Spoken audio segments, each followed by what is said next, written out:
Um, Morality is a philosophical question that is yet to be resolved. It is also one that is closely tied to the progress of human civilization. Many philosophers have grappled with it. Yet, all they could offer were imperfect answers. As someone who enjoys thinking, I too am interested in this question and wish to take on the challenge. In this video, I will explore the answer I have arrived at. Hi everyone, welcome to my channel. I am Eric, a cat who loved to think. I like to solve difficult questions. Here is the place I share and discuss my solution for the problems. The main goal of this channel is to find solutions, so I hope everyone can set aside their personal stance in order to listen and engage in meaningful discussion. This is all about my channel. Let's start to talk about today's topic. I believe many people have encountered morality in some form, such as being criticized or taught that a certain behavior is immoral. But have you ever thought about why a particular action is considered immoral? Or what morality itself really is? Could it be that we are being manipulated by false notions of morality, leading us to commit immoral acts? That is why I've decided to explore with you today the question of what morality truly means. Before sharing my own understanding of morality, I will first explain the existing schools of moral thought. The first is moral absolutism, which holds that morality has objective standards. Certain actions can be judged as right or wrong through morality, regardless of the circumstances or intentions at the time. The second is moral relativism, a position which argues that moral judgments are neither absolute nor universal. Instead, they shift according to the group, culture, society, or individual in question. The third is moral universalism, which stands in direct opposition to moral relativism. It maintains that there are universal and objective moral laws that apply to all human beings. Moral universalism is very close to moral absolutism, but they differ on whether moral truths can ever be overridden. Moral universalism allows that in certain extreme circumstances, context may determine whether a moral truth can be set aside, whereas moral absolutism does not permit any exceptions. In addition, there are several well-known theories of morality. For example, utilitarianism is an ethical theory which holds that the moral value of an action should be judged by its consequences.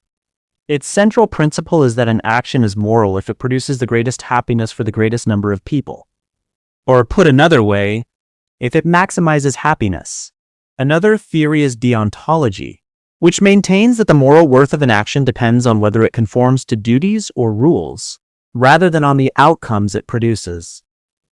At the heart of this theory is the idea that even if an action may lead to good results, it is still wrong if it violates moral obligations.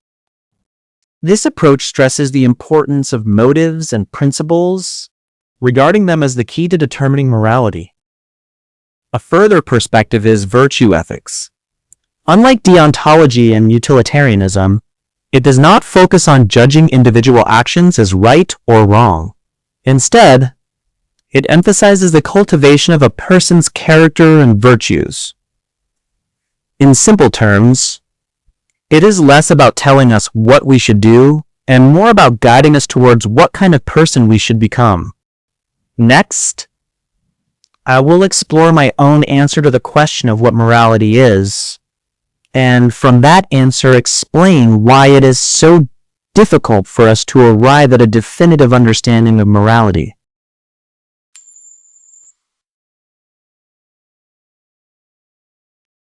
Before I reveal the answer I have found, I will first explain the mistake philosophers made. They became imprisoned by pre-existing concepts. In discussions of morality, some ideas we assume to be relative are not. For example, subjective and objective, or gain and loss. Subjective and objective are fully relative in most contexts, but at the moral level, they are not. The reason is that when we make subjective moral judgments, whatever moral framework we use, we rely on objective facts. And if we are to establish a single objective metric, we must take subjective factors into account. I will explain this in more detail later. Another pair of concepts that, from the perspective of morality, are not relative are gain and loss, because they can coexist. Philosophers often assume morality must be defined through positive action, so they think the standard for morality should also be positive. This way of thinking prevents them from truly understanding morality. In fact, the answer I have arrived at is that the true measure of morality is negative. It lies in loss. In most moral behaviors generally recognized by people, we can see that such actions tend to reduce loss. The way loss is managed, therefore, becomes the key indicator of morality. Essentially, an action that does not cause anyone any form of loss is, without doubt, moral. If such an action is nevertheless condemned as immoral, then it falls into one of three categories. The first is the mistake philosophers themselves made, trying to balance loss with gain. For example, Alex takes a mobile phone from Bob's bag, but at the same time leaves behind money worth twice the value of the phone. Is Alex's action moral? Most people would say it is not. That is because, from the moral perspective, gain and loss are not relative. So gain such as money cannot directly cancel out loss. Compensation through gain can exist in morality, but not in the form of direct offsetting. It only works when processed through a separate system.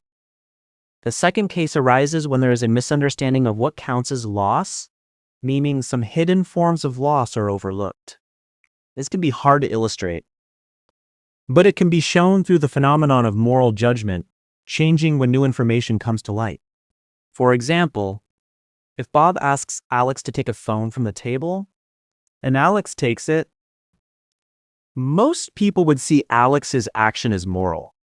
But if we add the information that the phone did not actually belong to Bob, then most people would see Alex's act as immoral.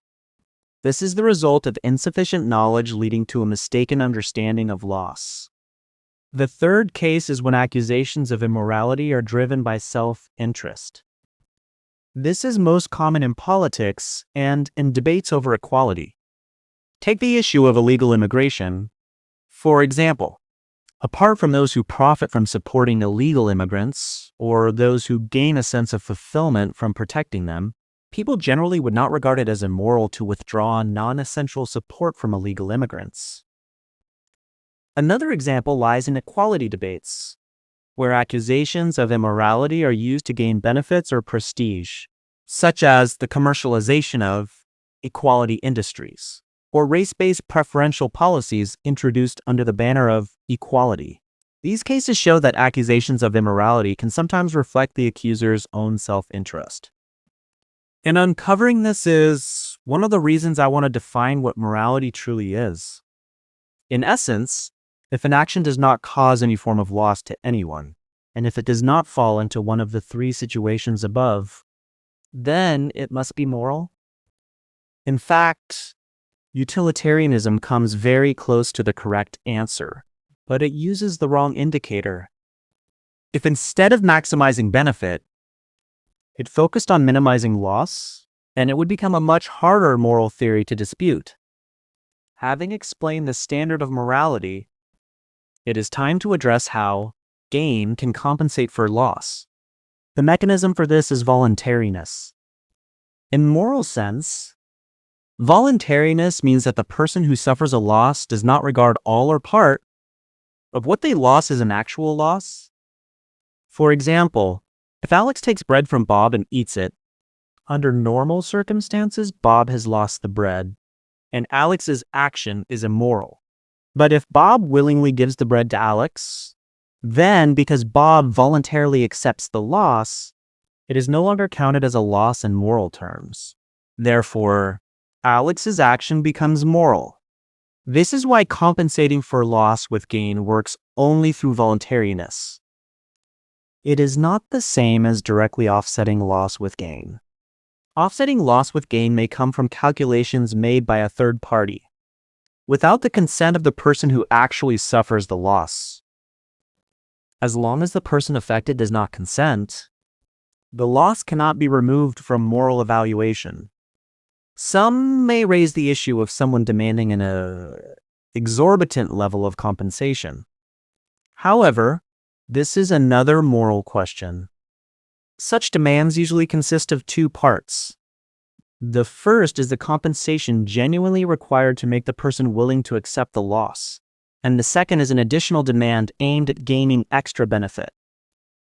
In the case of exorbitant compensation, the second part is often at play, morally speaking. Since providing compensation itself amounts to a form of loss, someone making unreasonable demands for the sake of profit is effectively requiring the compensating party to suffer further loss for their gain. This leans toward immorality. The exact method of calculation will require the explanation given in the next section. Earlier, when discussing moral standards, I explained that an action causing no loss is moral. But does that mean any action that causes loss must be immoral? The answer is no, even when loss occurs. If certain conditions are met, the action can still be moral. That condition is the alignment between loss and responsibility. Let us analyze this through the well-known moral puzzle, the trolley problem, and one of its variations. The basic trolley problem goes like this. You are on an out-of-control trolley. On the track ahead, there are 5 people, and you have no way of warning them. If the trolley continues, it will kill all 5. But before it reaches them, you have the option to switch the trolley onto another track, where there is one person. You cannot warn him either, and switching the track will certainly kill him. Is it moral to switch tracks? This scenario is difficult to judge with certainty, but most people's intuition is that it's moral because it reduces the total number of deaths. A common variation presents a different case. The trolley is still out of control, and 5 people are still on the track. But now there is no second track. Instead, there's a footbridge with a large man standing on it, and you have a button that can push him onto the tracks. His body will stop the trolley, but he will die. Is it moral to push him? Here, many people would say it is immoral. So why do the two situations lead to different answers?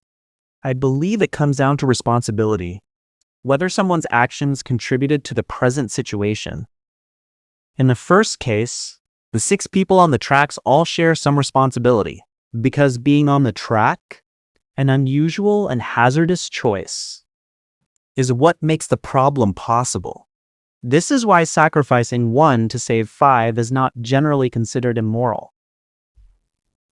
In the second case, the man on the bridge bears no responsibility for the situation. It was not his presence there that caused the danger, and so most people see sacrificing him as immoral. To illustrate further, imagine we add one more detail from an all-knowing perspective. The man on the bridge was the one who sabotaged the trolley and lured the 5 people onto the track. Now, sacrificing him becomes moral, because his responsibility aligned with the loss he suffers. This principle is echoed in how we think about compensation. When people claim damages, we first identify who is responsible for the situation, then assess the degree of their responsibility, and finally demand compensation proportionate to that responsibility. Compensation itself is a form of loss. So this system ensures that loss corresponds with responsibility. Philosophers might call this justice. But justice has broader and more ambiguous meanings. That is why justice is not a precise moral standard, whereas the consistency between loss and responsibility is. Consider another example. A plane with 4 people aboard, the pilot, 2 people who distrust each other, and you.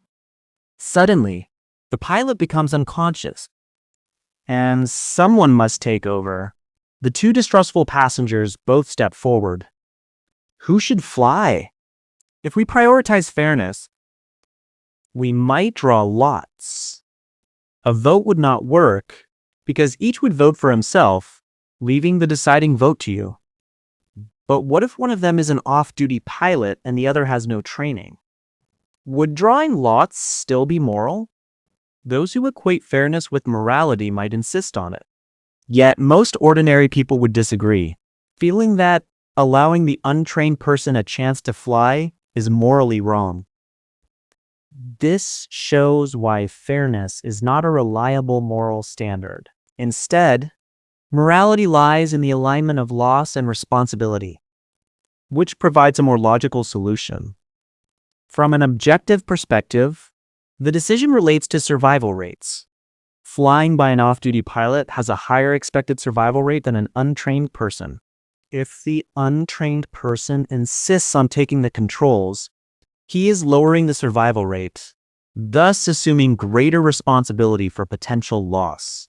Therefore, it is moral for him to bear the loss of being denied the chance to fly. This is how the principle of aligning loss with responsibility applies in such a case. That concludes my discussion of morality and loss for now. I will return to the remaining points after the next topic. Now let me turn to another supposedly relative pair of concepts: subjective and objective in morality, which are not relative at all. Since morality serves as a standard for judging the rightness of behavior, objectivity is indispensable. Yet subjectivity is equally necessary. And the following example demonstrates why. Consider 3 questions. First, when a trolley is about to hit someone, is pressing the brake moral? Second, when a trolley is about to hit someone, is pressing the accelerator immoral? Third, when a trolley is about to hit someone, is pressing a button labeled brake, which is in fact the accelerator, moral? The first 2 questions are straightforward, but the third shows the necessity of subjectivity. If we deny subjectivity, then the third question reduces to the second. We would ignore the label brake, which only conveys the agent's subjective perspective. Without subjectivity, moral reasoning collapses. It would lead to absurd demands, such as expecting a child to rescue an adult from a burning building, or assuming that anyone could stop a runaway trolley with their bare hands simply because Superman could. Thus, morality must accommodate both subjectivity and objectivity. This means that moral relativism, which stresses subjectivity, and moral absolutism, which stresses objectivity, are not wholly incompatible. By building subjective factors, individual knowledge, circumstances, culture, into an objective framework, we arrive at what can be called an objective subjectivity. For example, take the claim that it is always immoral to demand that someone performing a moral act go further and act even more morally. Why? Because to demand such a change is to ask them to pay an extra cost, whether in energy, money, or material resources. A person performing a moral act bears no responsibility for the situation at hand. If responsibility exists, the person is no longer simply acting morally but fulfilling an obligation. Therefore, to require someone without responsibility to sacrifice further is always immoral. It forces additional loss onto those who should not bear it. This is also why I argue that moral universalism is essentially fraudulent. In practice, it is a religiously flavored form of moral absolutism. It invokes objectivity as a selling point while hiding behind loose and imprecise standards to avoid the pitfalls of absolutism. thus creating the illusion of correctness. What it actually does is combine the worst features of relativism and absolutism. The inaccuracy of the former with the impracticality of the latter. If morality is about using objectivity to evaluate subjectivity, in other words, producing an objective subjectivity, then moral universalism does the opposite. It takes the subjectivity of its adherents and elevates it as objective. This reversal turns it into a deception. An attempt to discredit other moral outlooks and seize control of discourse by claiming to represent the truest morality. The modern human rights discourse of equality illustrates this problem. At first glance, equality appears objective. Yet in reality, people interpret it in different ways, making it a subjective objectivity. Worse still, many exploit this by constantly redefining its supposed objective meaning for personal gain. This is why moral universalism edges so close to fraud. It is a system that manipulates moral language to consolidate influence and benefit its advocates. If you disagree, I invite you to try applying a genuinely objective framework to resolve the examples presented in this video. Next, let us consider Kant's deontology. Could it have led members of the Nazi Party during the Second World War to recognize their treatment of Jewish people as immoral? The answer is impossible. In fact, their actions could even have been defined as moral under Kant's framework. As long as they believed their treatment of Jewish people was for their own good, Kant's categorical imperative would collapse. It could even imply that Jewish people themselves ought to accept such treatment as moral. Ross's deontological pluralism is no better. Of his 7 prima facie duties, fidelity, gratitude, and justice are too imprecise, while beneficence and self-improvement are duties forced upon morality rather than logically arising from it. One of the most common mistakes in discussing morality is to assume that better must be part of moral judgment. The problem here is that the definition of better or worse is not objective but subjective. For example, if someone loves pizza, could they argue that giving disaster victims pizza instead of bread is more moral? And that providing bread is therefore immoral? Clearly not. This way of thinking also produces absurd demands. Imagine a doctor rushing to the emergency ward to save a patient. As long as the patient will not die from a 5-second delay, should the doctor be morally obliged to stop for 5 seconds and help an elderly person who has tripped? The logic would be because it is better. But morality cannot function this way. Actions judged merely as better should not be enforced through morality, because doing so amounts to moral coercion, or, in other words, moral blackmail. At this point, we can essentially establish the rules for determining morality. To judge whether an action is moral, 3 foundational concepts must first be understood.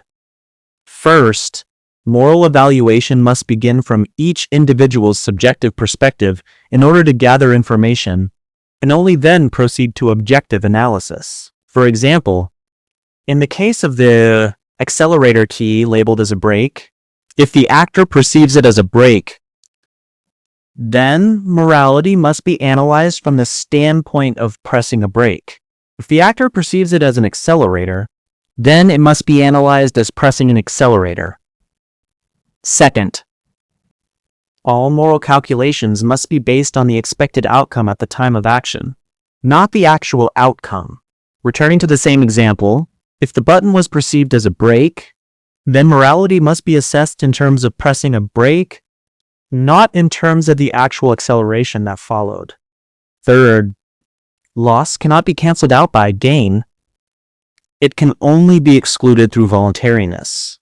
For instance, the difference between buying and stealing an item lies not in the amount of money paid, but in whether the original owner agrees and voluntarily surrenders the item. With these 3 foundations clarified, we can now describe the calculation process. Step 1. Analyze whether the action causes someone to suffer a loss. If no one suffers a loss, then the action is moral. If there is loss, proceed to the next step. Step 2. Analyze the situation the action attempts to change and the degree of responsibility each person bears for that situation. Then, determine whether the expected outcome of the action aligns the degree of loss with the degree of responsibility. If they match, the action is moral. If not, move to the next step. Step 3. For cases where loss and responsibility cannot be perfectly aligned, morality is judged by whether the action achieves the closest possible alignment. If it does, it is moral. If it does not, it is immoral. This is the answer I have reached about morality. Let us test it against the trolley problem in the most basic version. The track switching scenario, steps 1 and 2 cannot be satisfied. So the judgment falls under step 3. In step 3, both switching and not switching the track represent the closest possible alignment of loss with responsibility. Therefore, both choices are moral. This explains why the trolley problem cannot truly be solved. Both options are moral. Thus, if we try to resolve it only through morality, the problem feels impossible. But if we shift to a broader framework of what is better, the trolley problem becomes far less difficult. This is the moral framework I have discovered, and its resolution of the trolley problem. Furthermore, for the sake of social stability, any moral framework must address one particular question. Is taxation moral? In most cases, the answer is that taxation is indeed moral. The reasoning is as follows. Taxation is a highly complex matter. When taxes are paid voluntarily, they satisfy the condition of being an act of free will and are therefore moral. But why would voluntary taxation exist? To understand this, one must begin with the function of taxation. Taxation exists to sustain society, and one of the core functions of society is to uphold the rights that money provides. In most cases, the loss society would face from failing to sustain itself is greater than the loss borne by individuals through taxation. This is the foundation of taxation. At the same time, compulsory taxation is not necessarily immoral. If taxation is applied reasonably, then requiring individuals to pay taxes can still be moral. This is because, under reasonable application, taxation enables society to provide benefits to individuals. Yet, when both taxation and the benefits derived from it are fixed, the more people who join, the smaller the individual share of those benefits becomes. Those who wish to join and share in the benefits taxation makes possible must therefore bear responsibility for the reduction in individual benefit. Compelling them to contribute through taxation, which involves a certain loss, is thus moral. Similarly, fair redistribution of wealth is moral, for it compensates for other losses borne within the social system. Not everyone benefits equally from society's structures. Some people suffer disadvantages instead. These disadvantages arise from factors such as money, land rights, division of labor, and law, such as being forbidden from cultivating land freely. These restrictions limit ways of living and can make life worse than it would be without society. Therefore, in order to ensure that such individuals remain within the social system of their own free will, redistribution of wealth is necessary. However, when taxation is used to enforce redistribution aimed at equality of outcome, this becomes an unreasonable form of wealth redistribution. In such cases, compulsory taxation is immoral. Equality of outcome differs from equality of opportunity. Equality of opportunity is moral, while equality of outcome is not. Both seek to rebalance results and render them more reasonable, but they differ in terms of who ought to bear responsibility for losses that arise from unreasonable outcomes. This is why they are treated differently on the moral level. In cases of unequal opportunity, it is society's failure to provide sufficient opportunities that leads to unreasonable results, not personal shortcomings. For example, when all people in similar circumstances are unable to achieve reasonable outcomes, it is society that must bear responsibility for the loss. In such cases, society should accept the loss and work to ensure equality of opportunity. By contrast, in cases of unequal outcomes, the cause may lie in unequal opportunities, but it may also lie in a lack of individual ability. For example, not all people in similar circumstances fail to achieve reasonable results. When unequal outcomes stem from a lack of individual ability, responsibility for the loss falls on the individual, not society. In this situation, asking society to bear the loss through enforcing equality of outcome is immoral. Finally, when taxation is misused in ways that drive tax rates upward, the responsibility for this loss does not lie with taxpayers. Under such circumstances, compulsory taxation is immoral. In summary, taxation is moral when it is paid voluntarily. Secondly, when taxation is not misused, compulsory taxation is also moral. However, when taxation is misused, compulsory taxation becomes immoral. The moral answer is that in order to judge whether an action is moral, we must conduct an objective analysis from a subjective standpoint, examining whether responsibility and loss are aligned as consistently as possible. When they are aligned, the action is moral. That's all for this video. Thank you for your watching. If you like this video, please like, subscribe, and comment. Every like, subscribe, and comment are a contribution to solving those difficult questions. For comments, please remember to follow the rules outlined in the description to help maintain a healthy and respectful discussion environment. I look forward to your joining our discussion and making a contribution to solving the difficult questions. Once again, thank you for your watching. Goodbye.